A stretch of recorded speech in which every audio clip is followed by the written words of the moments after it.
Whether it's a crime of passion, opportunity, or just for the thrill, most true crime cases are chilling in some regard.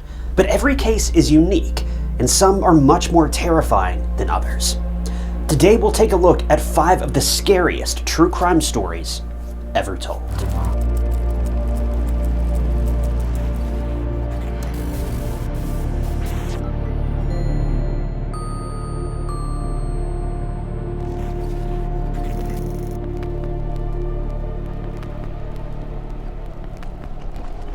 Welcome to True Crime Stories. If you're new here, I'm your host, Ty Knotts, and I post new true crime documentaries every single week, hosted by a real human person.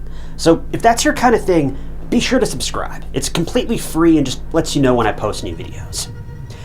Arlis K. Dykema was a cheerful young girl who was kind and devoted to her family. Having grown up in Bismarck, North Dakota, life was pretty good for Arlis. She was a cheerleader in high school. She got good grades, she was very trusting, and had a good heart. It was in high school when she met her future husband, Bruce Perry, and the two quickly hit it off.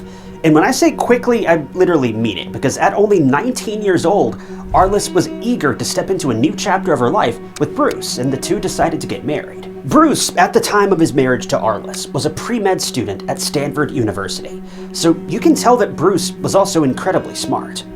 Long story short though, the two got married and Arlis moved to the university campus to live with her husband, who was in his second year.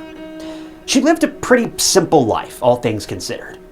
At the time of the case, Arlis was working as a receptionist at a local law firm and spent most of her time at home or at her job or taking walks around the expansive Stanford campus or going to church. Arlis regularly attended the Stanford Memorial Church since it was within the campus grounds.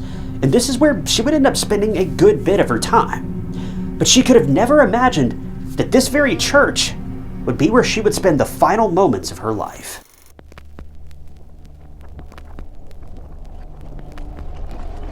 A month and a half following Arlis's marriage, on October 12, 1974, the couple got into an argument.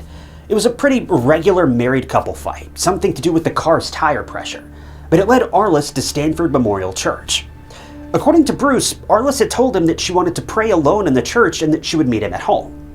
This was around 11:30 p.m.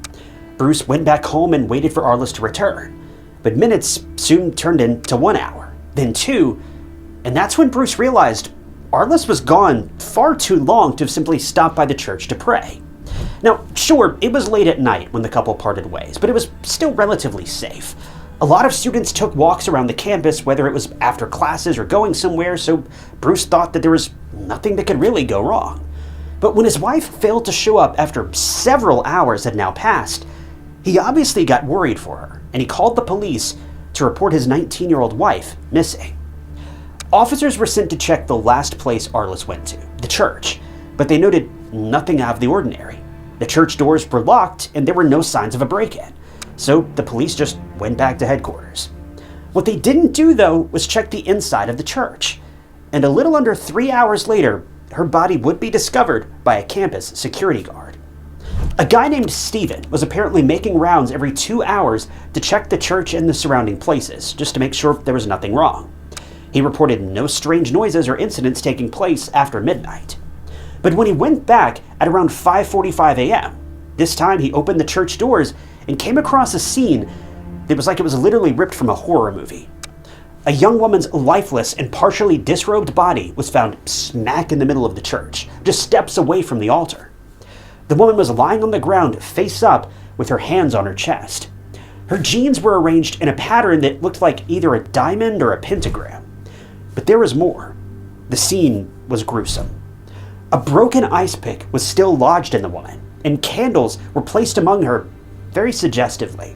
Now, I'm sure you've realized this by now, but the body of the woman was posed in a really bizarre way. It didn't look like the woman was attacked and left for dead like this. No, someone had taken their sweet time to arrange the woman's body in what can only be described as a satanically suggestive way. I'm not really sure how else to describe it. The whole situation was just bizarre.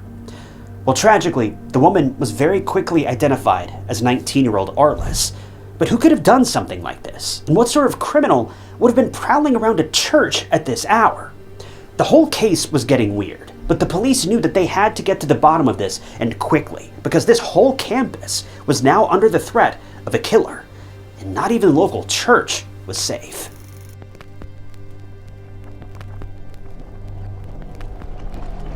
A murder that took place in a church. Yet no one at Stanford could believe it. It was so gut-wrenching, so vile, and so bizarre that people had a very hard time wrapping their heads around the fact. Well, Bruce was notified of his wife's body being found, and he was dumbfounded. His wife of 6 weeks, with whom he fell in love with in high school, was now found brutally murdered in a place where she found peace and guidance. Honestly, in the 70s, a murder inside a church was shocking to everyone, even more so than today. This was very jarring for the community, and they were scared for a lot of reasons, but mainly because it was potentially satanic or cult related. Now, this was the 70s, and satanic panic was already rearing its head. Bizarre cases were floating around, especially during the 80s and 90s, that headlined satanic cults and organizations and their very grotesque rituals. People in the community started to link Arlis's murder to this supposed devilish uprising. I mean, you just had to take one look at the way Arlis's body was found in this church, and you would scream satanic ritual at the top of your lungs. Arlis was left lifeless and dehumanized in front of a church altar like a literal human sacrifice. To top it all off, since this was the 70s, the investigators did recover traces of DNA and fingerprints from the crime scene, but they couldn't point to any answers at the time. There were fingerprints found on items on Arlis's body, the candles, and other things. And there was also male DNA on a kneeling pillow near Arlis's body, but it couldn't be matched to anyone known at the time. Initially, Arlis's husband, Bruce, was suspected. He had an argument with Arlis, and the police, they were eyeing him suspiciously. But he was soon ruled out when he passed a polygraph test and when the DNA test results came back as not matching Bruce. Aside from people suspecting a satanic cult, though, suspicions also soon fell on Son of Sam, or the .44 caliber killer, better known as David Berkowitz, who was active in this area from 1975 to 1977. What perked everyone's ears up was the fact that David had mentioned Arlis's murder in some of his letters, pointing the finger at someone that he called Manson too. But this turned out to be a hoax when investigators questioned David, and according to them, he had nothing of value to offer to the investigation. So the police were right back where they started. Reward money was put out, appeals were made, and detectives asked the public to come forward with any information, but Arlis's case was just going nowhere. It left the community feeling unsettled and very scared. What if it was the doing of a serial killer? And what if that killer struck again?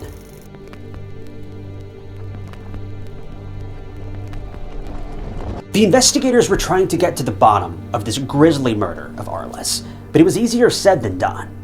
During the investigation, police talked to several people, and they also had to figure out how many people were inside this church before that murder took place. The investigators eventually found out that about 7 people were in the Stanford Memorial Church that night, one of whom was Arlis. 6 of the people inside the church were identified, but the 7th person couldn't be found for the life of them. The detectives talked to several witnesses, and one of them stated that a young man with sandy blonde hair was seen at the church right around midnight. This witness was a passerby, so he just saw him as he was walking past, and he couldn't say for sure whether this mysterious man ever left the church or not. But still, it was very unsettling for the investigators and everyone. As time went on, what Arlis's loved ones dreaded happened, and the case started to lose leads and credible information. There wasn't a lot to go off of in the 70s, and even though the police had DNA evidence, they couldn't test it for a definitive match. Again, this wasn't a time when scientists could use a mere fingerprint or hair strand to pull up the entire genetic makeup of a person. It would take years for advanced DNA testing to be used in criminal cases, and so the case of Arlis joined many others in a cold case stack. The Santa Clara Cold Case Unit regularly reviewed the case, but without any credible leads, it just wasn't going anywhere. And just like that, years passed, and a lot of them. Arlis's loved ones were stuck in time, reeling from this terrible loss. And the worst part was that they couldn't even give justice to the 19-year-old woman who lost her life so brutally. She was newly married, she was working a simple job to help pass time by easily, and she was finally settling in California and making the most of her young and energetic years of life. But everything changed for the worse, and nothing was ever the same again. In the meantime, it had been more than 40 years at this point. And I know it's easy to say the words 40 years, but Arlis's family was going through every day of these 4 decades in complete agony. Arlis's dad, Marvin, also passed away in March of 2018, and he died without ever knowing who his daughter's killer was. But 3 months following Marvin's passing, the investigators jumped out of their seats because in a completely shocking turn of events, they got a notification. And that notification was that a 44-year-old DNA sample had finally been matched.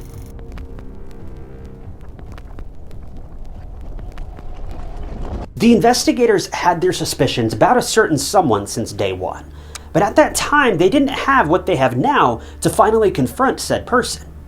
It was the campus security guard, Stephen Crawford, the very person who discovered Arlis's body in the church. His story didn't make a whole lot of sense. He was in charge of locking the church doors, and initially he told the police that he'd locked the church doors at around midnight. If you remember, he also told the investigators that he checked the church every 2 hours and noticed nothing out of the ordinary. He then went back to the church a little before 6 to open it up for the day, and when he noticed the west gate opened, he investigated, and that was when he found Arlis inside by the altar. Well, it turned out that he was lying. I don't know how the investigators managed to find this out, but Stephen never went to the church at 2 a.m. He also had no alibi for that night. No one knew or could vouch for where he was the night that Arlis was murdered. So the investigators were highly suspicious of this guy. Stephen had also voluntarily given his DNA for testing, but the results had ruled him out at that time. Now, I know you're sick of me saying this by now, but again, this was 1974. DNA results could be very vague and not precise at all. But now, fast forward to 2018, when the detectives performed an advanced DNA test with Stephen's sample, they were an identical match. The man who was right in front of the investigators for 44 years had his DNA at the crime scene. And I mean, what are the odds? So the police jumped into action and went to pay a little visit to Stephen Camden Avenue in San Jose, California, which was honestly a lot overdue. They knocked at the door and Stephen answered. The investigators held out a search warrant for Stephen's house, upon which Stephen requested a few minutes to change into something presentable. The investigators agreed and they waited outside. It should have taken Stephen 2 or 3 minutes to get changed, but the police noticed that he was taking oddly longer than necessary. So the investigators burst the door open, and soon Stephen's house was filled with police officers. They went from room to room to apprehend Stephen, and when they reached the master bedroom, they stopped dead in their tracks. Stephen was on the bed with a firearm pointed straight at himself. He was alive, but it wouldn't be for long, because Stephen pulled the trigger in front of the police, and with a resonating bang, the trajectory of the investigation and Arlis's case changed forever. Stephen's action of ending his own life was proof that he'd finally been caught. He definitely had something to do with Arlis and her murder. I mean, there was no room for argument. His DNA was on Arlis, but the most tragic part of it all was that Stephen took all of his reasons to kill Arlis to his grave. Arlis's family would never know why Stephen attacked her and then staged her body in such a vile and suggestive way. What was his intention with this? Why did he end Arlis's life so callously, and that too inside of a church? As tragic as it is, we will never know the answer to this question. Was the attack religiously motivated? Did this guy have other victims? Or was the crime against Arlis just a crime of opportunity? Unfortunately, none of these questions can ever be answered. If you're looking for another immersive true crime story, one that will leave you questioning the ethics and legality behind a murder case, here's a podcast you won't want to miss. On Revisionist History, The Alabama Murders, best-selling author Malcolm Gladwell takes listeners back to 1988 in Northwest Alabama, where a preacher, entangled in an affair with a parishioner, makes a devastating choice. Rather than face the shame of divorce, he arranges for 3 men to kill his wife. But that single decision set off a chain reaction of murder, injustice, and a horribly botched execution. One death cascades into more, leading to one of the most divisive debates in American life. Who should be allowed to live? Who should die? And how should they be killed? Find Revisionist History, The Alabama Murders, on Apple, Spotify, YouTube, or wherever you get your podcasts. You can find the link in the description below.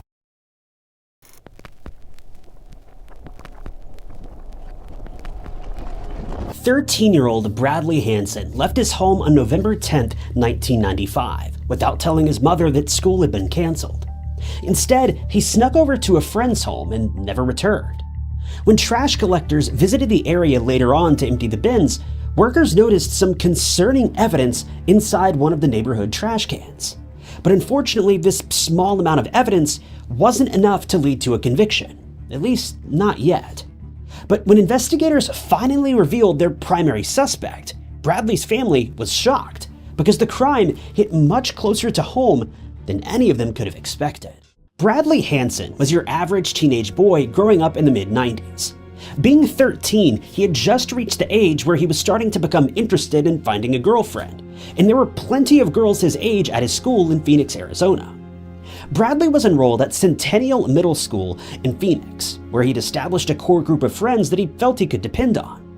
One of his closest friends was a kid named Jeremy Bach, and Jeremy and Bradley were pretty much inseparable. The two would often hang out before school started, and they were the first two kids to meet up after school had ended, too. It was November of 1995. Brad and Jeremy were speaking sometime earlier that month about Veterans Day, a popular holiday here in the United States. Knowing that the two would be off of school for the holiday, they'd been excitedly planning on what they could do with all their free time. But the crazy thing is, Brad's mother didn't even realize that the children would be out of school for the holiday, and Brad had no plans of telling her. We don't know if he kept this information a secret from his mother because he feared that she may interfere with his plans, or if he simply didn't realize that his mother was unaware of the holiday. But whatever the case was, Brad and Jeremy had quite a day ahead of them. When Veterans Day finally rolled around, it was November 10th, and Brad woke up that morning, got dressed, and prepared for the day as it were any other. He then hopped on a bike that he had borrowed from his neighbor and headed off in the direction of the school. His mother watched him leave and, obviously believing it was a school day, didn't think much else about the situation. But as we know, Brad had no plans of going to school that day. Somewhere along the way, Brad changed course and began heading toward his friend Jeremy's house. It's believed that one of the reasons why Brad was so excited about his plans that day was because a girl named Taylor was expected to show up at Jeremy's house later on that afternoon. Taylor was a friend from school, and if I had to guess, one or both of these boys likely had a bit of a crush on the girl. And considering everyone's parents were at work for the day, you can only imagine what must have been going through these teenagers' minds when Taylor agreed to stop by for a visit. Now, we don't know for sure what the boys had planned on getting up to while they had the entire day to themselves, but the fact that they kept their plans a secret from their parents seems to allude to the idea that they may have been getting up to no good. Now, I can't say this with any certainty, but considering what would take place just a few short hours later, well, this theory may not be as far-fetched as it seems. No sooner than Brad arrived at Jeremy's house, the two ran into Jeremy's stepdad, Daniel, in the kitchen. It seems that Jeremy's dad also didn't realize the boys were off from school for the day, as he claims he was under the impression that the boys would be heading off soon after he left at around 7 a.m. that morning. Needless to say, the boys were over the moon that they had managed to fend off their parents and claim the entire day to themselves, meaning they could do pretty much anything they wanted with no supervision. A scary thing for two teenage boys. But their plans were nearly foiled, because at around 8 a.m., Brad's mom, Rhonda, had a sudden realization that it was Veterans Day. She began paging Brad repeatedly. Mind you, this is 1995, but Brad never responded. She sent him several pages all throughout the day, but Brad simply refused to answer. Rhonda didn't get off of work until 2 p.m. that afternoon, but once she got back home, she still couldn't locate Brad. This was very much unlike him to not respond to his mother's pages and calls. While Brad was your average, reckless teenage boy, he always made sure to stay in touch with his mother, so the fact that he'd suddenly dropped off the map sent every alarm in Rhonda's head ringing. Rhonda reached out to several of her neighbors and friends and tried to determine if anyone had seen Brad that day, but no one had any idea where he may have gone. She even called several of Brad's friends and classmates, but no one reported anything. Rhonda eventually decided to call Jeremy, and that's when things got interesting. Jeremy opened up to Rhonda about what the boys had been up to that morning, but the problem was Jeremy claimed that Brad had left sometime early that morning, but he had no idea where he may have gone. As far as Jeremy knew, he simply hopped on his bike and left, pedaling off into the distance. Rhonda asked Jeremy that if he sees Brad, to let him know that if he's not home by 5 p.m., she'll be calling the police to file a missing person report. Jeremy agreed and the two hung up the phone. Now, there's some unusual information about what took place immediately after this call with Jeremy. It's been reported that Rhonda decided to call Jeremy's stepfather, Daniel, who explained that he'd last seen both of the boys at 7 a.m. that morning. Daniel explained that he'd speak with Jeremy as soon as he got home, and that he would report back with any information he managed to find. But immediately after the call, Rhonda decided that she just couldn't sit around and wait for Brad to show up. She had to do something. Thus, she hopped in her car and started traveling to all of the nearby hangout spots, desperately hoping to find some trace of Brad. But she never did. And later that evening, things took a turn for the worse.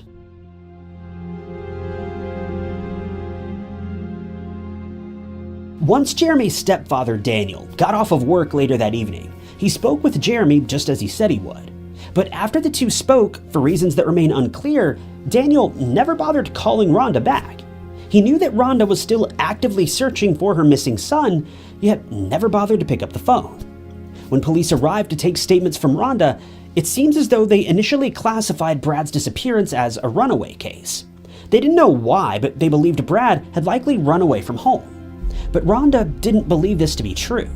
She felt that something terrible had happened to her son and believed there was no chance he would run away like this. But it seems as though detectives were largely undeterred by her claims and pushed forward in their own way. When Brad still never returned home that night, Rhonda's fears and concerns began to grow to epic proportions. Police seemed to have requested that Rhonda not go around and investigate her son's disappearance on her own, seemingly for fear of hindering their own investigation. But Rhonda didn't obey their wishes, and she went to the ends of the earth to try to find her boy. She spent the entire weekend speaking to everyone she knew that had ever met Brad, hoping someone had some sort of information, but no one did. That is, except for a couple of Brad's classmates. After Brad had disappeared, there were rumors circulating around the school that something terrible had happened to him. The rumors would suggest that a gunshot had been heard ringing out in the mid-afternoon on the day that Brad went missing. These rumors suggested that Jeremy and Brad had found a weapon inside the home that day, and Jeremy had accidentally fired a single round, which narrowly missed Brad and got lodged into the wall. But these rumors grew far more concerning when it was suggested that Brad was now in possession of the weapon, and he may have planned on using it to end his own life. Now, this may sound like a sudden and unexpected jump in the story, and it certainly is.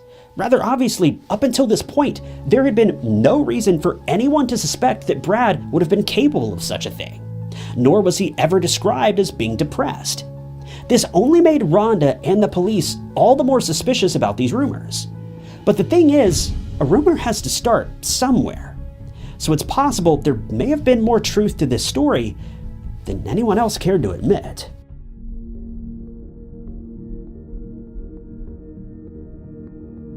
Daniel, Jeremy's stepfather, would call Rhonda sometime around November 13th, about 3 days after Brad had gone missing. During their call, Rhonda opened up about the rumors that she had heard regarding Brad's intentions. Daniel assured Rhonda that these were nothing more than rumors, and even went as far as calling home to his girlfriend, asking her to check and make sure that all of the family's weapons were safely stored away and accounted for. When Daniel's girlfriend Debbie checked the safe, she confirmed everything was in order and nothing was missing. This did a lot to calm the nerves of Rhonda, but in a sense, it also made things worse, because this meant that she was back to square one. This is when Jeremy decided that it was time to speak with Brad's mother personally. Jeremy called Rhonda shortly thereafter and explained everything that had transpired that day. Now, we don't know all the specifics of their call, but Jeremy said that he'd last seen Brad when he left and rode off on the bike that he borrowed from his neighbor.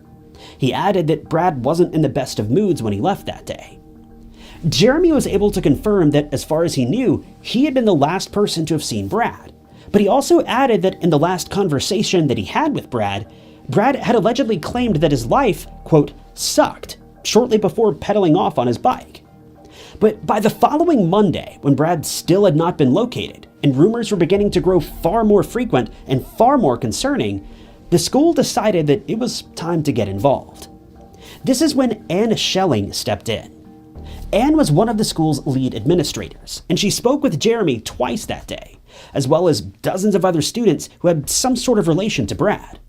Now, according to Anne, she was able to determine that Jeremy, Brad, and Taylor, the female friend who had stopped by, had all been hanging out that day. Now, prior to this, it doesn't seem as though Jeremy had ever mentioned that Taylor had been at the house that day. It seems that this information was first brought up when Anne had spoken with Taylor privately. For whatever reason, Jeremy was doing his best to keep Taylor out of the situation. But now, things had escalated.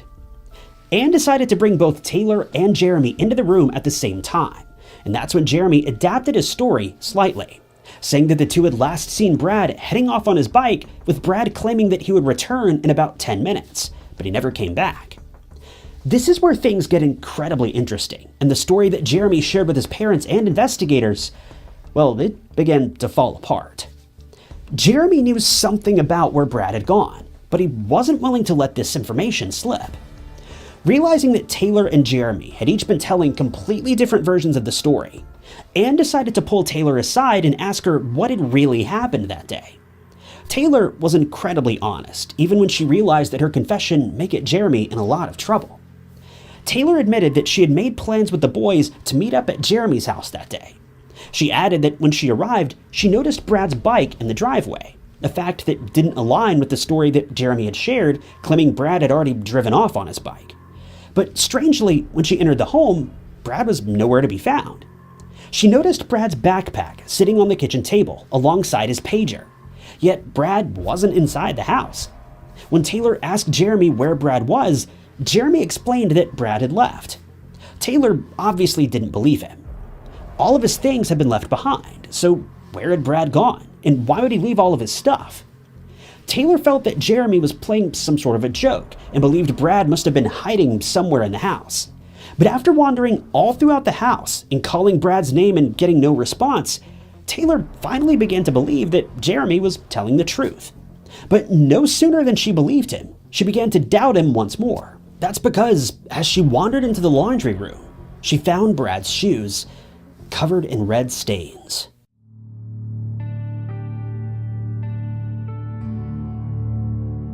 After finding Brad's shoes, Taylor continued looking around the room and noticed that Brad's t-shirt was in the washing machine.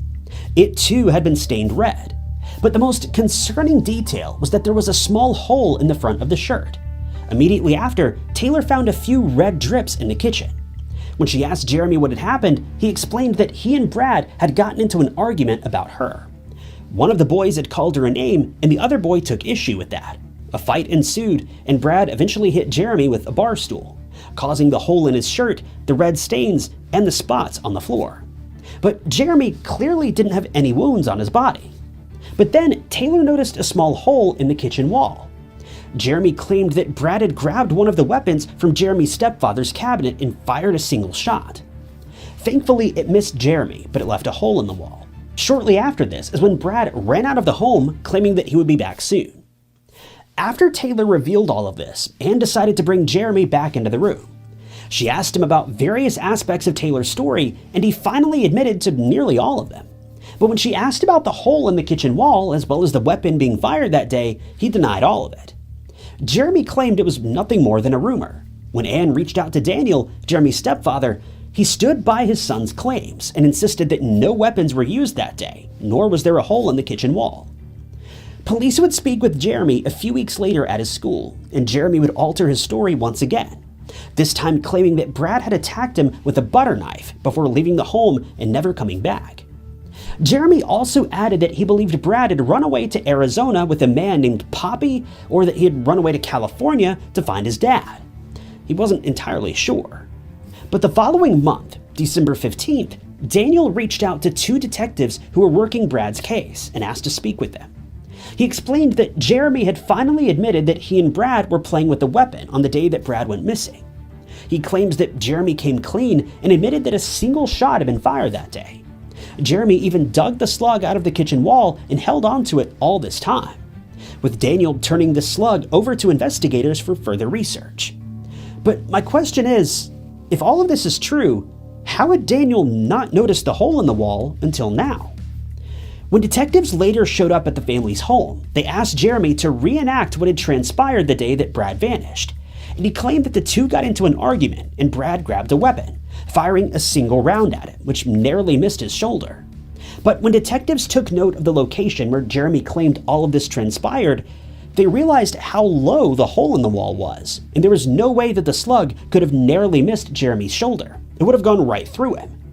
When Jeremy was confronted with this evidence, it's reported that he slumped down a bit lower so that the hole in the wall would align more closely with his shoulder. Detectives then realized that there was something fishy going on here. About 3 weeks went by, and this now brings us to January of 1996. The detectives who were working the case had thought long and hard about the situation, and they no longer believed that Brad had run away. They felt that there was much more to this story than Jeremy was willing to admit. They didn't know if Jeremy was guilty of something, or if he was just covering up for his best friend, but they knew something was off. Based purely on a gut feeling, they decided to seize the family's trash can, bringing it in for forensic testing. Now, I've heard one version of the story that claims that the detectives were tipped off by local trash collectors, but other resources claim that the detectives seized the can purely off a gut feeling. I'm not sure which version of events is true, but admittedly it's largely irrelevant to the case. When detectives gained possession of the can, though, they noticed a brown pool in the bottom, as well as some brown drippage on the outside. According to detectives, they believed there was a small chance that this dried liquid may have belonged to Brad. Unfortunately, when samples were taken and compared with Brad's mother, there was a direct link between the two, meaning that whoever the evidence belonged to, they were a direct relative of Rhonda. Around this same time, Jeremy and his mother decided to uproot and move to Las Vegas. The two never explained why they had decided to do this, especially in the middle of an active investigation. But thankfully, police were able to make the proper connections with Arizona police, and they maintained contact with Jeremy, and thankfully so, because in February of 1996, about 4 months after the disappearance of Brad, Jeremy decided that enough was enough. He finally opened up with detectives and confessed what had really taken place that November day.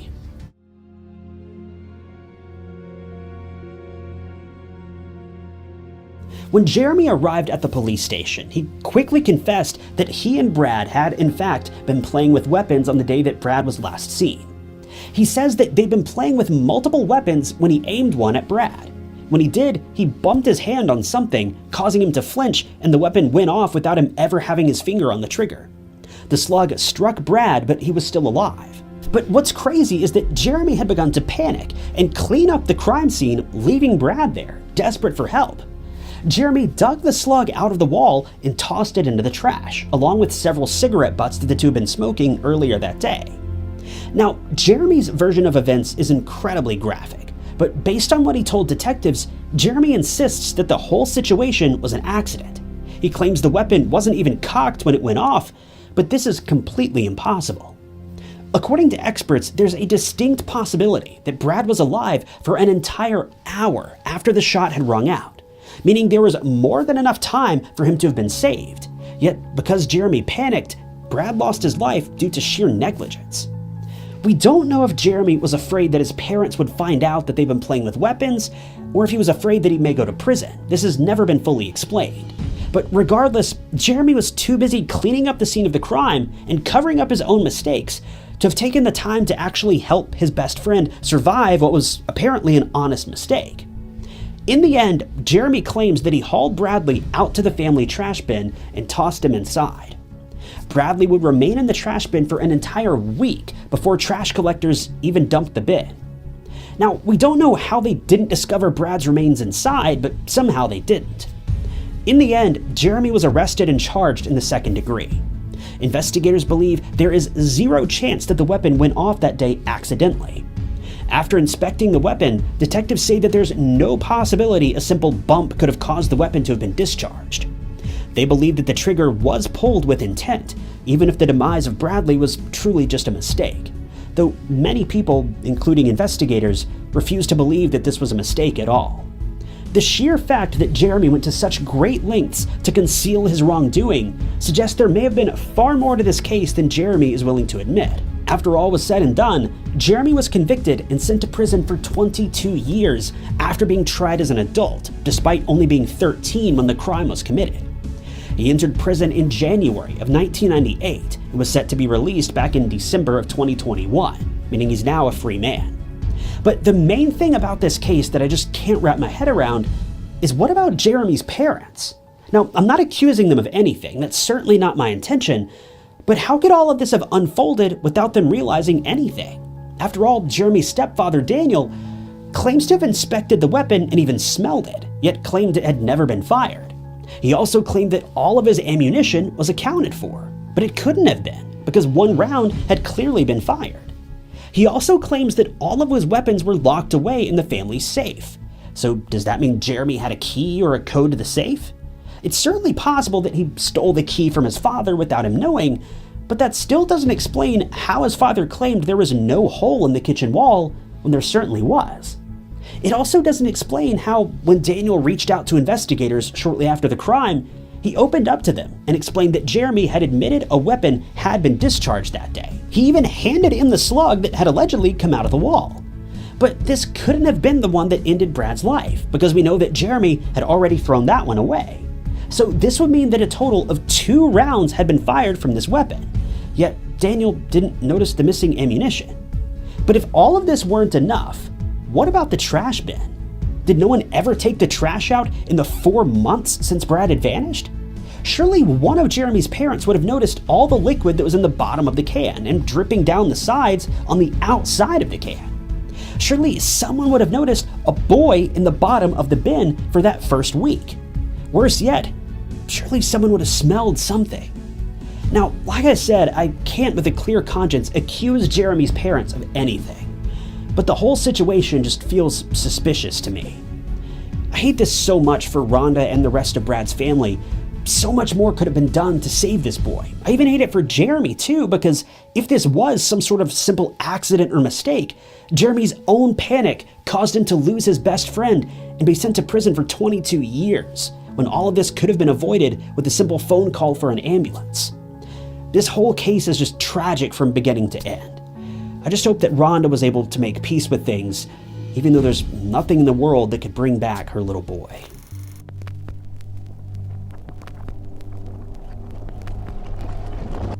Jill Dando was born with a passion for journalism. She was one of those people who was born to be on TV, presenting news or hosting shows. Jill had a very comfortable family life, but when she was still somewhat young, she lost her mother to a battle with leukemia.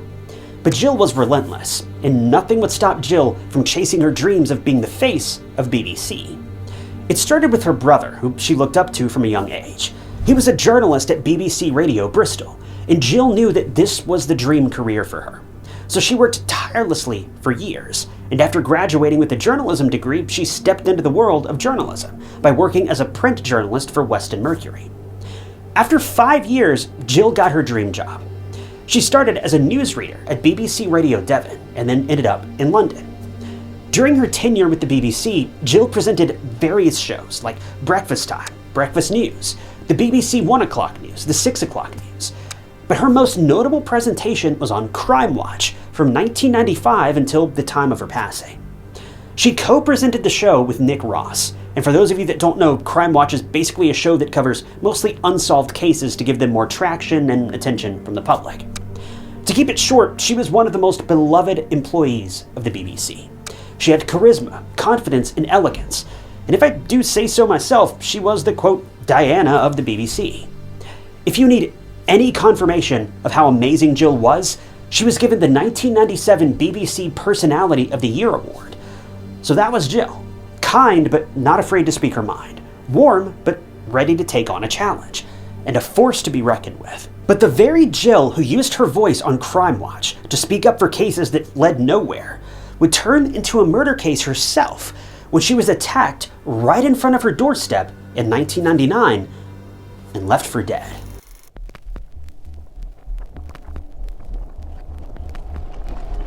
In December of 1997, 2 years before the tragedy that befell Jill Dando, she met Alan Farthing. He was a gynecologist, and interesting fact, he went on to become Queen Elizabeth II's personal physician.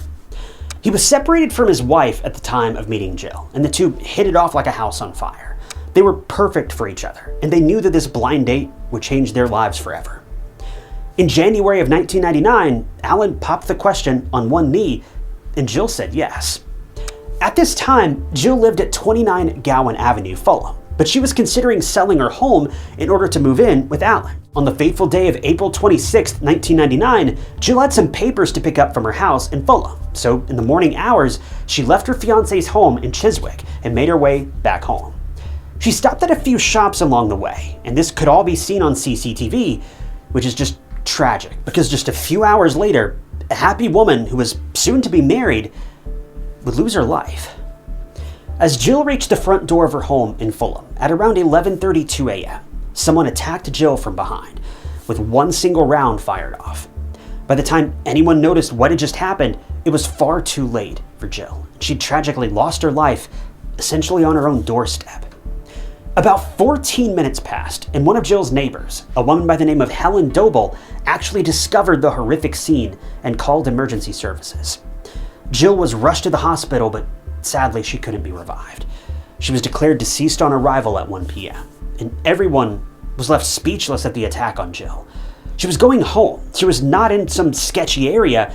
She was literally steps away from her home, and now she was gone forever. The news of Jill's attack spread like wildfire, and it soon reached the ears of the BBC and the rest of the public. At first, everyone thought that it was a sick prank of sorts, but as more and more details came out, people finally pulled themselves out of this haze of denial. 37-year-old Jill Dando, one of the most prominent faces of the BBC, had lost her life. Jill's murder was the subject of intense media coverage, which I'm sure you can guess. But with high-profile cases, there was also one teeny tiny problem, and that was the fact that no one knew who could have attacked Jill. She was a well-known figure in the media. She was a television sensation, and she knew lots of people. Who, out of the vast sea of the people that Jill knew, would want her gone? The Metropolitan Police were eager to find answers, but if only it were that easy. The investigators first turned to Jill's neighbors and any witnesses who may have noticed something outside of Jill's home or even after the attack. Another one of Jill's neighbors, Richard Hughes, reported to the detectives that he only heard a woman screaming but no bang. And when he looked out of the window, he saw a nicely dressed man in a black suit with about a 6-foot stature, and according to Richard, he looked to be in his 40s. This is literally the only witness of Jill's murder, which is just insane. Well, this was of little help to the police too, and they decided to investigate different people one by one. Within 6 months, the murder investigation team on Jill's case had spoken to at least 2,500 people and had taken over 1,000 statements. That's a lot of people and a lot of paperwork to go through. But even after a year of Jill's murder, there was no significant progress in the case. The investigators were under a lot of pressure, not just from Jill's loved ones, but also from the public. The fact that Jill was murdered in broad daylight and no one saw who the murderer was is just baffling, and understandably didn't sit well with anyone. But a year after Jill's murder, the police had arrested someone, and it was a man named Barry George, and he lived only 500 yards from Jill's home on Crookham Road. He had a criminal history, and once the investigators searched his house, they discovered hundreds of pictures of women, famous women, women who were TV presenters. And among them were pictures and article clippings of Jill Dando too.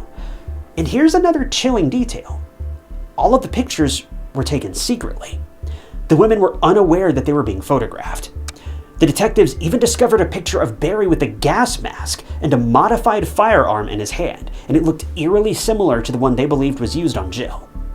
Now, the weapon used on Jill was never recovered, but ballistic analysis concluded that the firearm had been illegally modified, and the weapon Barry was holding in the picture was also modified. So Barry George was arrested in May of 2000, and he was charged with Jill's murder. But would it be that simple?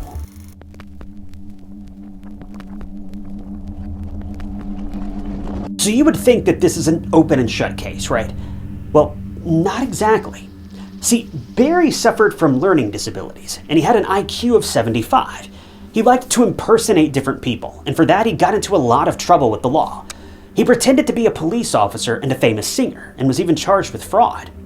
Then he was charged with several accounts of indecent activity and assault on women, and a series of other offenses from 1980 to 1989.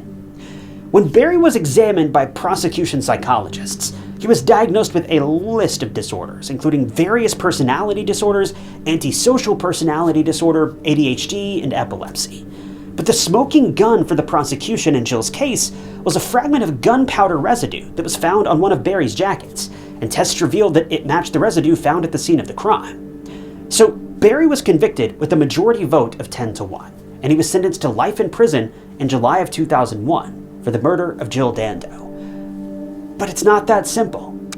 The decision was soon appealed by Perry's lawyers, and they fought tooth and nail for this so-called miscarriage of justice. The defense stressed that Perry had literally no motive to take Jill's life. Was he a weird individual? Did he commit crimes against women? Yes and yes.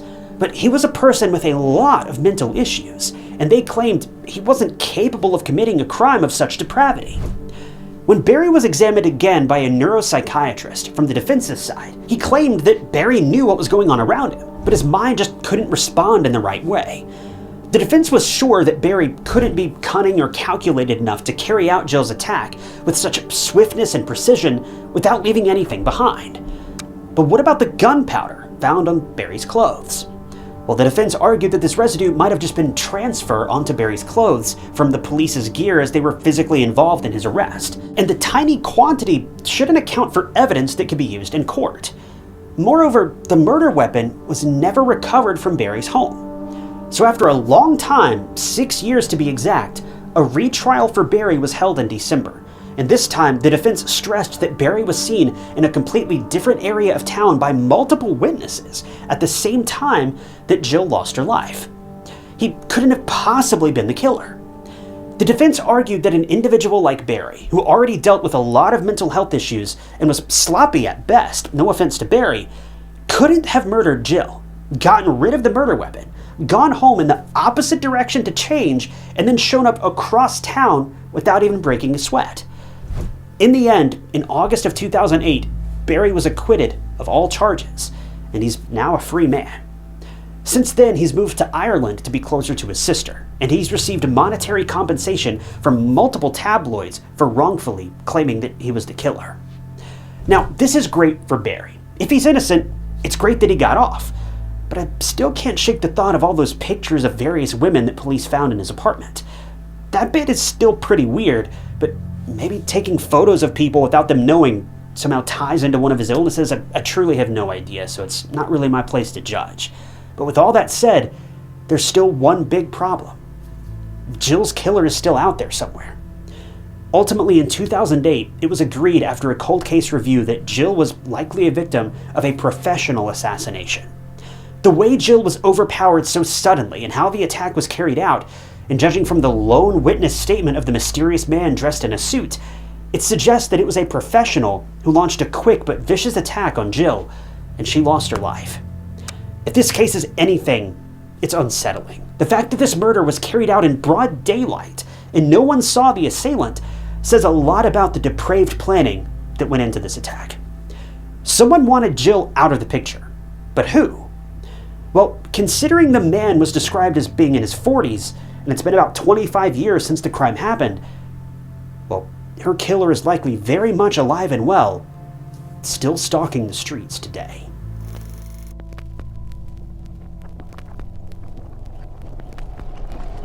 Tiffany Valiante was only 18 years old when she went missing on a warm summer night in 2015.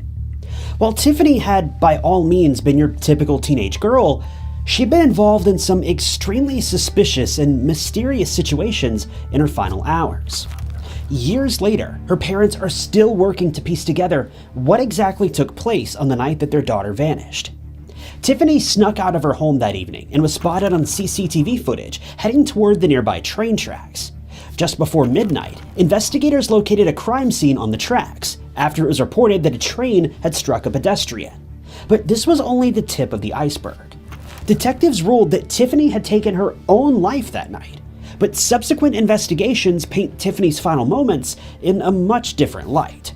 In fact, many people, including Tiffany's own parents, now believe that Tiffany may have been ambushed in the woods that night, and that the train wreck was nothing more than a disturbing cover story. Tiffany Valiante had grown up in Mays Landing, New Jersey. She attended high school at Oakcrest High School, where she was known for being an excellent volleyball player. In fact, volleyball was one of Tiffany's main callings in life. She was one of the best athletes in the school, so much so that after graduating high school, she planned on going to college free of charge with a volleyball scholarship to Mercy College in New York. Considering Tiffany was a staggering 6 foot 2 inches tall, it's clear to see that she would have been a force to be reckoned with on the volleyball court, and talent scouts saw her massive potential. Growing up in Mays Landing, Tiffany had a relatively normal childhood to an extent. Mays Landing isn't known for being a particularly safe area, and in fact it's one of the least safe areas in all of New Jersey. But as far as I can tell, neither Tiffany nor her family ever had any major issues in the area.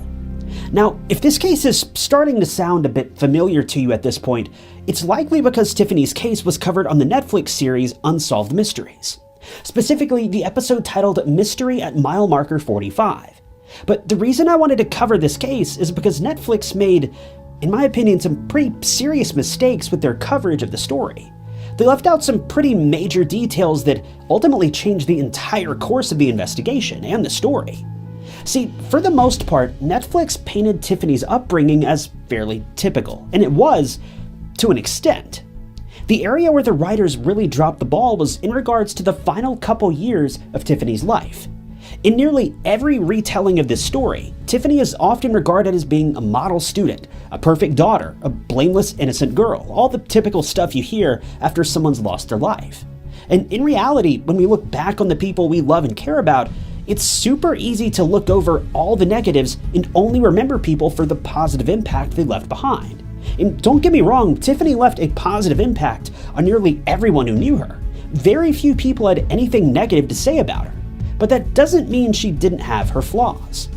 One of the key aspects of her life that's often overlooked is that while Tiffany's upbringing was fairly normal, relatively speaking, she certainly had her issues. In fact, in 2014 alone, it's been reported that Child Protective Services had visited the Valiante family home at least 3 times.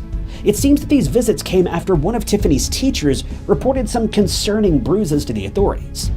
Now, Tiffany was always covered in small bruises. It was the nature of her volleyball career. She was bound to get hurt all the time. But according to her teacher, these bruises were not consistent with volleyball practice, and they appeared as though Tiffany had been being abused at home. When CPS visited the family home, they found that her teacher had, in fact, been correct. Tiffany's mother opened up about the issues that they'd been dealing with, and admitted that she had punched Tiffany in the arm on at least one occasion during an argument. Both Tiffany and her mother were entered into therapy after this confession, and the therapists believed that they struggled from simple communication problems and that they had an otherwise stable relationship. Now, I don't know about you, but I've never struck a child due to communication problems. Becoming angry with your children is natural. Children's ideas and beliefs don't always align with your own, but crossing the line of abusing a child because of a disagreement is something else entirely. Now, I'm certainly not trying to incite a witch hunt or paint Tiffany's mother as a bad or violent person. The truth is, context is everything, and we simply don't know the context here. In all reality, Tiffany was 6'2", a very large girl, and may have struck her mother first, and her mother fought back in self-defense or even out of fear. We truly have no idea what took place here. But there were clearly issues at home, and issues that seem to have often been overlooked during most retellings of Tiffany's story. But that's not where the story really ends with Tiffany's difficult teenage years. See, the Netflix documentary also mentioned a time when Tiffany stole money from one of her friends. Specifically, she stole her friend's credit card and spent her money without permission. Now, the Netflix documentary basically chalked this up to nothing more than a simple mistake, claiming that Tiffany was a well-educated girl who should have known better. But that's not the full story, and not by a long shot. According to a civil disposition transcript that was pulled by the Daily Beast, Tiffany had stolen money from her parents on what appears to have been multiple occasions. In the past, Tiffany's mother had defended Tiffany's actions in regards to her stealing money from her friend, but she conveniently left out the fact that Tiffany had stolen from her own family just months before this. It's been suggested that Tiffany did this as a way to lash out against her parents when they had disagreements, but the truth may go much deeper than this. Kids steal for a variety of reasons. They may simply steal because someone else has something that they want. But in Tiffany's case, her actions seem to have been her way of communication. In particular, her family claims that she would steal from her parents when she was upset with them. This just further proves the major communication problems that her family was dealing with. A lot of times, children steal to get their parents' attention, to prove a point, or to bring awareness to an underlying issue in their home life, even if it's all done subconsciously.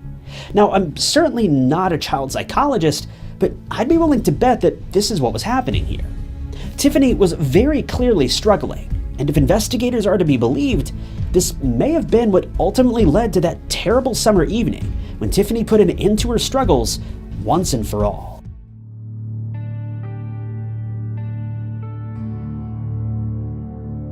It was July 12, 2015. Tiffany and her family were out celebrating the high school graduation of her cousin. At around 9 p.m. that evening, Tiffany's friend made a call to Tiffany's parents and told them that she feared Tiffany may have stolen money from her by taking her debit card and purchasing clothes and food. This is the instance that I mentioned just a moment ago in regards to Tiffany's habit of stealing. Investigators were never called and no charges were ever filed, but obviously her parents were well aware of Tiffany's habit. Later that evening, a private investigation of their own was conducted by Tiffany's parents, and they looked through her room and found receipts that totaled around $86. And if I'm understanding the situation correctly, this is the exact amount that the friend claimed Tiffany had stolen. This was all the confirmation that Tiffany's mother needed to know that she'd been up to no good once again. Just a few minutes later, Tiffany's mother confronted her about the crimes that she'd been committing. Tiffany obviously wasn't happy to hear that her mother had found out about her secret habit, but she'd been caught red-handed. According to investigators, Tiffany had finally had enough of her mother's constant complaints and abuse. As soon as her mother left the area for a brief moment, Tiffany fled the home and ran away. But this is just one of the many unexplained details about Tiffany's sudden disappearance. See, Tiffany had recently been diagnosed with nyctophobia, or an extreme fear of the dark. Yet she ran away into the darkness of the night and didn't look back.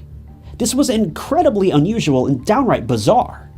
The final image of Tiffany was captured on a CCTV camera in the family's yard. The camera took a surveillance image of Tiffany leaving the property at approximately 9:30 p.m. In the photo, she can be seen wearing a t-shirt and shorts, as well as a headband and a brand new pair of shoes that she just bought for college.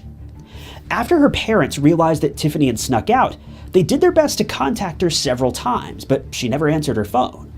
Her parents didn't contact investigators or file a missing person case immediately, as they thought she might have just needed time to clear her head and she'd come back later that evening. But Tiffany never came home.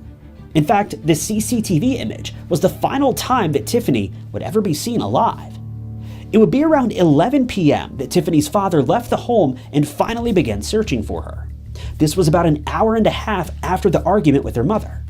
Her father didn't even make it to the end of the driveway before he found a disturbing piece of evidence that gave him chills.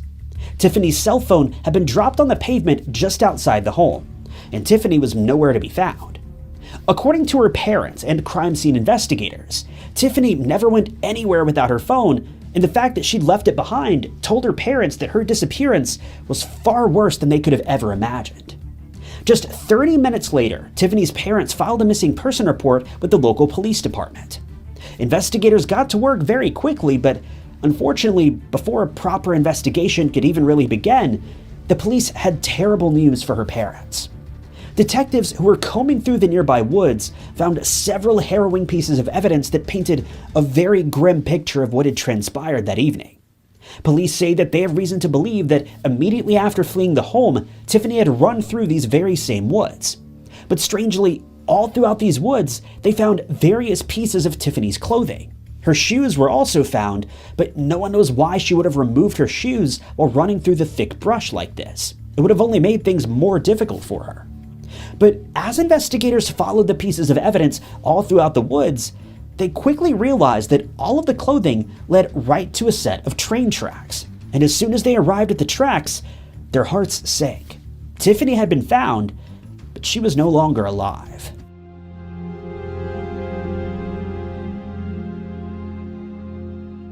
It was around 11:03 p.m. when a report was made to the local police that a train passing through the area had struck a pedestrian. This report was called in less than 30 minutes before Tiffany's parents reported her missing. At this point, it doesn't seem that investigators had any reason to believe that Tiffany had been the one struck by the train, but when all of her clothing was found leading to the tracks, the evidence was clear. A nurse who had been nearby arrived at Tiffany's side by 11:16 p.m., but it was already too late. It was early the following morning that Tiffany's parents were given the news that brought their world crumbling down around them. But to make matters worse, less than 24 hours later, police explained that they believed Tiffany had done this to herself. This came as a shock to Tiffany's parents because, according to her mother, Tiffany wasn't depressed, and she certainly hadn't planned to take her own life. But we have to keep in mind, Tiffany and her mother had very clear communication issues, and Tiffany was obviously going through a lot in the months leading up to her disappearance. So it's entirely possible that her mother simply didn't recognize the signs, or Tiffany didn't communicate them in a way that her mother was able to understand. But there's also another distinct possibility here. Tiffany didn't do this to herself. Someone had hunted her down through the woods that evening and claimed her life. And this theory isn't as far-fetched as you might believe. See, according to Tiffany's parents, the investigation into her disappearance was botched from the start. Unfortunately, since the crime occurred on a set of railroad tracks, the New Jersey Transit Police were the ones tasked with conducting the investigation. The transit police were not properly equipped and may not have even been trained to conduct homicide investigations. Their bread and butter is merely investigating transit crimes. It's right in the name. But considering the location of the crime, the county sheriff's office was severely limited in what they were able to do in terms of the investigation. According to Unsolved Mysteries, the transit police did a terrible job securing the scene of the crime, leading to mountains of evidence either being mishandled, poorly stored, or overlooked entirely. But Unsolved Mysteries themselves actually skipped out on an incredibly vital piece of information that's been shared by NJ.com. According to this report, investigators recovered an axe at the scene of the crime. Not only this, but the axe is listed as being covered in red stains. Now, the obvious assumption here is that this axe may have been covered in blood, and Tiffany's family believe that this is likely the case as well. But there's one big problem here. While this axe was mentioned during the investigation, and it was collected as part of the investigation into Tiffany's passing, it was lost before it could even be processed. All that was left were vague descriptions of the weapon, but the weapon itself has since disappeared due to the poor handling of the investigation by the New Jersey Transit Police. Tiffany's family firmly believe that this axe may hold the answers to what happened to Tiffany that day, but until it's recovered, those answers will remain unknown. In all reality, this axe may have been completely unrelated to Tiffany's disappearance, but we have no way to prove this one way or the other. But that's only the tip of the iceberg, and there's one other vital piece of evidence that may just change everything.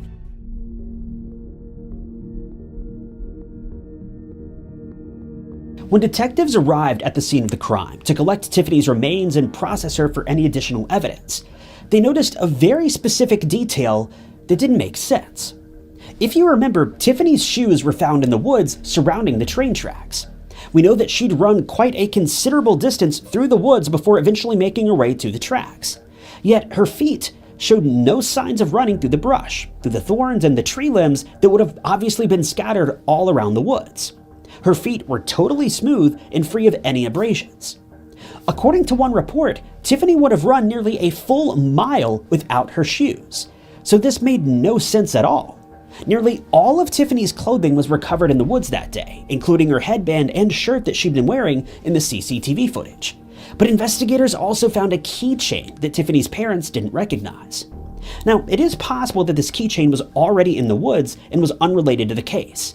But when you consider the keychain in combination with the rest of the evidence, we have to ask ourselves, did Tiffany actually run through the woods that evening? Or was she carried? And could this keychain belong to the person who carried her? Considering her clothing had been removed, her feet were baby smooth, and she allegedly showed no signs of depression, well, all of this in combination with the axe that was found nearby has led many people to believe that Tiffany may have been abducted that evening. This would also explain why her phone had been dropped at the bottom of the family's driveway. Now, to clarify something I mentioned earlier, in the moments before Tiffany allegedly ran off into the night that evening, her mother had been pressing her about the credit card that she had stolen from one of her friends.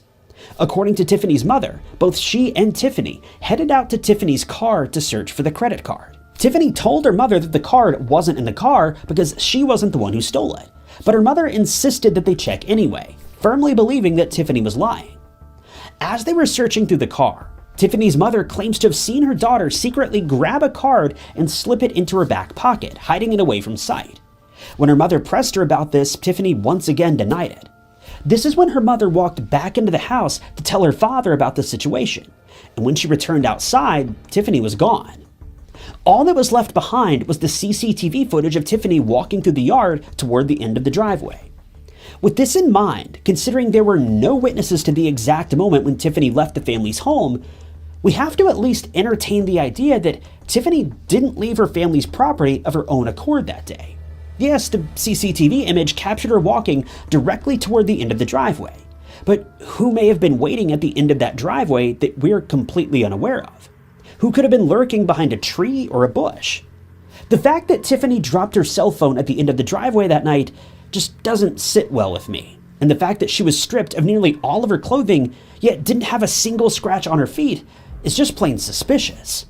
When you combine this with the axe and the keychain, well, it doesn't paint a pretty picture. Now, there is a distinct possibility that Tiffany did this to herself, and the axe, the cell phone, the keychain, and the lack of cuts on her feet are all simple coincidences. That is a possibility. But giving this case even 2 full seconds of thought leads me to believe that something far more sinister took place in those woods that evening. And I don't believe Tiffany did this to herself, not for one moment. I haven't been able to confirm whether or not the transit police are still investigating Tiffany's case, but her family are certainly doing everything they can to keep things moving. There have been several developments and new pieces of evidence that have come out over the years, but nothing has led to any arrests or warrants, and considering the transit police believe she did this to herself, well, arrests are beginning to seem increasingly unlikely unless something major happens, such as the aforementioned axe being found. As it stands, the best I can tell, Tiffany's case is considered solved. But the trail of evidence that was left behind has left so many people wondering what really happened to Tiffany Valiante.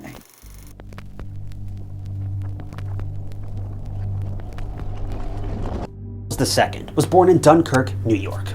He was a pretty chill and happy young guy from birth, and he had a very uneventful childhood. Larry attended Pine Valley Central School, where he met the love of his life, Jill. They were both 15 at the time they met, and not long after, they started dating. It was love at first sight for both of them, and even though they were pretty young, their gut told them they were meant to be together. Larry had always dreamed of working with children. He was also very passionate about teaching, so it was settled that he was going to pursue a degree in education from SUNY at Fredonia. He completed his master's from Walden University and started working as a substitute teacher at a local school. In the meantime, Larry and Jill got married and started their family. They settled in Hamburg, and the couple welcomed a baby girl not long after. Larry was a great husband, a loving father, and a wicked good teacher. But since his job was temporary, he was struggling to find a permanent position. Well, that was when he came across a position at Toys R Us. It was for an assistant manager position. And even though this wasn't really what Larry wanted to do, he still applied and he actually got the job. And soon enough, Larry would fall in love with his new job.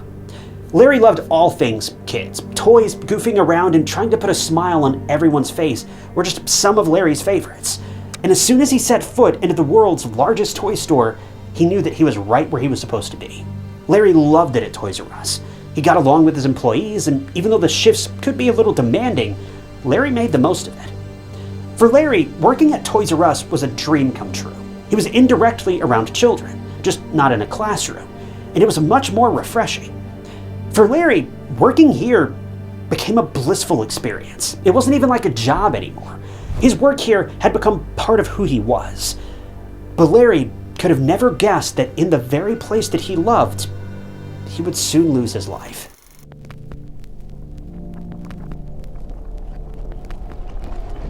The morning of June 23rd, 2013 started nice and early for Larry. So early that it was dark. It was sometime before sunrise, so when I said the job hours were demanding, I meant it. Regardless, Larry was looking over the new shipment of toys being brought into the store, and it was Larry's turn to assist with the delivery. The delivery was made, everything was checked, the driver went back, and Larry went into his office, so everything was going smoothly. Sometime around 5 a.m., 2 other employees reached the establishment to get their shifts started for the day. Now, the way that Toys R Us worked is that the workers had to inform their manager inside to let them in, and after they were inside, the doors would then be locked again. This was safer because the stores were open at very odd hours of the morning, and no one wanted an intruder gaining access into the building, especially when there weren't a lot of people inside. This is important later, so keep this in mind. Anyway, the employees radioed Larry, and they were expecting a response right away, but minutes passed and no one came through. Well, the workers clocked in and started working normally. They brushed this off as Larry just being busy. The store was huge, and a very big delivery had just arrived, so it made sense. The employees thought that Larry might still be busy working out the details with that delivery, so they didn't think too much of it and went to work. But as they were working, they nearly jumped out of their skin when the store alarm started going off, and it was followed by a scream coming from the manager's office. A woman named Cindy made her way into the office, which was also Larry's, and she literally walked into a nightmare. 35-year-old Larry Wells was slouched in the chair behind his work desk, barely alive and visibly wounded. Cindy noticed that the phone was also off the hook. Well, Cindy called emergency services while the rest of the employees just rushed out of the store. Larry was wheeled out of the store later on, but things were not looking good. He was alive, but before paramedics could do anything to save him or stop the bleeding, Larry lost his life. And this is when the paramedics realized 2 things. 1, Larry was gone. But 2, he'd been murdered.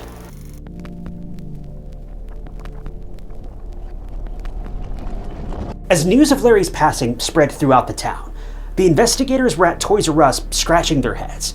There were no signs of forced entry, and if you remember, Larry was in charge of letting everyone into the store, so the attacker was someone who knew Larry most likely. Or did the attacker just have access to the store somehow? But most importantly, why target Larry? Anyone who talked about Larry would say the same thing. He was an amazing manager. He didn't have any enemies, and there was no reason for anyone to hurt Larry. The police combed through the store, and even though they didn't find the murderer, they did find a couple of weird things in Larry's office. First, the office at first glance didn't look bizarre. It was literally how you would picture an assistant manager's office to look after a big delivery. There were papers on the desk, nothing seemed disturbed, and nothing was taken or stolen either. As the investigators looked around, they noticed something about the surveillance cameras. See, the surveillance camera system was set up in Larry's office, and suspiciously, the main cable had been pulled out. Now, at the time, the detectives didn't know if Larry pulled it out by accident or if he wanted to reboot the system, but it was bizarre nonetheless. Without an active CCTV system, Larry couldn't see the workers coming through the store for work, radioing him to let them in. And this was a detail that kept gnawing at the police. The second thing that the investigators noticed, and this was going to lead to a huge breakthrough later on, was a discarded Florida Gators championship cap on the floor. The police immediately took this hat as evidence and sent it for testing. The hat was also shown to other employees, and even they didn't know whose it was. But they knew one thing for sure: it wasn't Larry's. The investigators questioned all of the employees at the toy store, just to rule them all out as suspects. They were the only people with Larry at the time, so the detectives wanted to get their story straight and figure out who could have had a hand in Larry's gruesome murder. Meanwhile, the DNA on the hat didn't belong to Larry or any of the employees present at the time of the murder. And shockingly, the DNA on the pulled CCTV cable was the same as the DNA pulled from the Gators hat. So the investigators had something on the murderer. They just had to figure out who it was. But when news of this tragedy made it back to Jill, Larry's wife, Jill was utterly devastated at the news of her husband's passing. She was pregnant at the time with Larry's second daughter, and they were in the middle of picking out names for her. Larry loved the name Peyton, but now Larry wasn't going to be around to raise his new little girl. Jill was in pieces. She'd lost her husband, her forever person, and she didn't know how she was even going to go on with her life without her husband by her side. She wanted answers, and she wanted whoever was responsible for Larry's murder to pay for their actions, even though she knew full well none of this would ever bring Larry back. Jill was comforted and surrounded by Larry's coworkers and friends during this incredibly tragic time, including the Toys R Us loss prevention expert Bernard Grusha. Bernard was a close friend of Larry's, and he was actually one of the people who hired Larry. Bernard and Larry had known each other for years, and he was beyond devastated. He did his best to comfort Jill, but he was a wreck himself. Bernard was very forthcoming with the police too, and he tried his best to help the police out with any questions or queries about Larry's murder. The investigators were honestly at a loss. They didn't know which line of inquiry to follow. They couldn't find any leads that could point in the right direction. All they could do for now was review the CCTV footage and hope that they could find some answers. Well, while reviewing the CCTV footage, they managed to locate a mysterious figure outside the store's front door a little after 4 a.m. Since there were a lot of cameras, the detectives needed some time to weave through the footage, and finally they found the mystery person inside the store. It looked like a man, and he was wearing dark clothing from head to toe. His face was covered with a scarf, and he was wearing that Florida Gators championship hat, the same one that was found on the floor in Larry's office. The investigators also managed to make out the large, sharp weapon the man was seen carrying in one of the cameras. What was so scary, besides a man walking into a toy store armed with a weapon, was the fact that he was walking so casually through the aisles. He didn't seem confused or like he was searching for the right way to go. The police knew for sure, after reviewing this footage, the man in the footage, he knew that store well. Had he been there before? Was he planning to kill Larry all along? What was going on? Well, the next thing the investigators noticed was that the man made a beeline for the assistant manager's office and closed the door behind him. And minutes later, all the CCTV cameras went black. The detectives knew exactly what the man did. He knew that all of the cameras were controlled from the assistant manager's office. So he went in and he pulled out the main cable, rendering the cameras useless and erasing the possibility of getting caught. The investigators sat back and thought hard. They had a Florida Gators championship cap, grainy CCTV footage, and a murder scene right in front of them. They needed that link to tie everything together and hopefully solve this case for good. And that was when something hit the investigators like a tidal wave. The DNA test. They had taken every person's DNA that was present in the store and ruled them out. But they forgot about one. The one person who was there right in front of the investigators all along, helping them by answering questions and being there for Larry's loved ones. Someone who cried for Larry with his family. Bernard Grusha.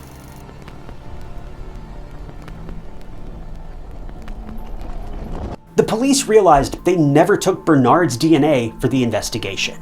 And now that they thought back to the time that they asked Bernard for a swab, well, he'd come up with the lamest excuses in the book to be let off the hook.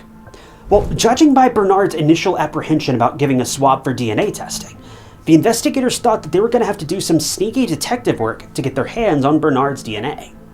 They weren't exactly suspicious of Bernard at this point, they just wanted to rule him out before moving on to the next mode of action. Well, when they reached Bernard's beautiful and luxurious home in Hamburg, imagine their surprise when Bernard gave the investigators a swab without a blip of hesitation or any sort of fight. The detectives sent the swab for testing, and when the results came back, they were floored. Bernard's DNA matched the one that was on the hat, as well as the CCTV cable. They had their man right in front of them, and after so much back and forth, the pieces finally fell into place. But they needed to ask Bernard a very important question. Why did he attack Larry? Well, it turned out that Bernard was living a lie. His expensive house, his cars, and all of the fine things he had, they were all an illusion. I mean, the house was very real, don't get me wrong, but Bernard was in debt, and a lot of it. $1 million to be exact. And how was he trying to pay off this debt? Well, by stealing toys and merchandise from various Toys R Us stores and selling them on eBay. He made a fortune from this illegal side hustle, about $200,000. Oh, and Bernard's family life, it was a mess too. He was physically abusive with his wife, shoving her multiple times and even pushing her down the stairs at one point. His wife also had a restraining order against him. Well, the investigators called Bernard in for an interview, and he swore up and down he had nothing to do with Larry's murder. But DNA told a different story. The police also took a step back and looked at the CCTV footage after seeing Bernard's physique. and there was no doubt that the man weaving through the store with the weapon in his hand had the same build and height as Bernard. The investigators also found a stack of new toys, all still in their packaging, at Bernard's house. It was his warehouse of sorts. Bernard, being the regional loss expert, had access to various Toys R Us stores, and he would abuse his power to steal new toys from the shipments and sell them on eBay to make money to pay off his debt. He was arrested and charged with Larry's murder, and he was held without bail until July of 2014, when he finally pleaded guilty to manslaughter. The defense rolled with the argument that Bernard had never intended to kill Larry. He just wanted to steal the goods and be on his merry way, but Larry caught him and tried to subdue him. But there are two ways this murder could have unfolded. It's believed that Bernard gained entry into the toy store, which was easy since he worked there. And when he was in Larry's office pulling out the CCTV cord, well, that was when Larry walked in, but he didn't recognize who the masked man was. Regardless, Bernard brandished the weapon and tried to force Larry to give him access to the safe in the office. But Larry didn't want to, and he instead charged at Bernard and tried to fight him off. It's believed that Larry even pulled the scarf off of Bernard's face, and that's when Bernard launched a vicious attack on Larry and left him bleeding in his office. Alternatively, it's possible that Bernard stood outside the toy store for a few minutes, knowing that Larry would soon come in for work. And when he did, Bernard pushed Larry inside and threatened him with the weapon. Again, it's believed that Larry tried to subdue Bernard, but he was unsuccessful, and that was how the tussle took place. And Bernard dropped his hat on the floor and finished Larry off. Now, this part is so devastating, but after Bernard fled the scene, Larry tried to reach for his phone to call for help, but he was too weak to make that call. It's so tragic, and we don't even know if Larry knew that Bernard was the one who attacked him, all for stealing some toys so that this grown man could pay off his debts. But when you think that Larry was attacked by the very person he considered to be a work friend for years, it's just heartbreaking.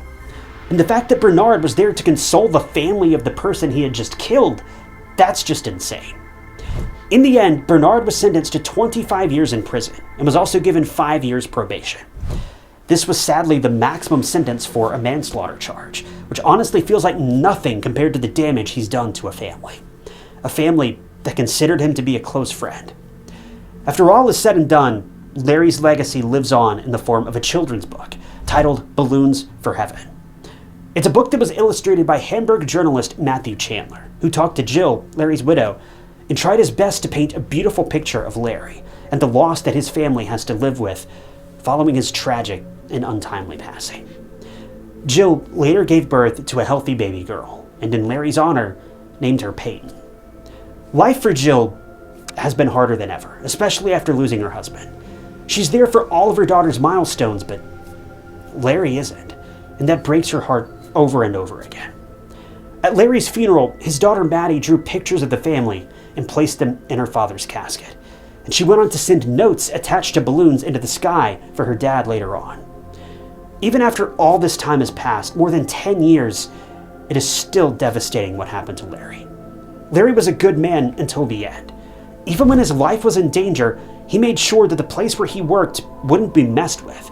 It's a fight most of us wouldn't consider to even be worth it, but Larry wasn't about to let a crime be committed on his watch, if he had any ability to try to stop it. At the end of it, a man lost his life, 2 beautiful girls lost their father, and all because a thief didn't want to get caught.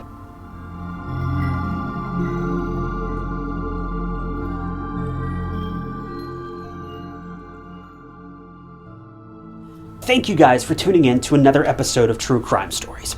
I wanted to give a special thank you to a couple channel members, including Sean Safety and Brandon Anglin. If you also want to become a member of the channel, you'll gain access to new videos days or weeks before they're uploaded to the public. And it's a great way to support the channel and help out. And I appreciate all of you guys that have decided to do that. If you want to join, you can click that big join button below the video, or find a link down in the description. And don't forget, the new True Crime Stories It's Never a Mannequin t-shirt is available now at the link below. Every purchase helps support the channel, and you get a really cool shirt in return. But as always, if you enjoyed this video, check out this other interesting case I covered. And don't forget to subscribe. It's totally free and just keeps you up to date with all my future videos. But my name is Ty Knotts, and I'll catch you guys in the next video.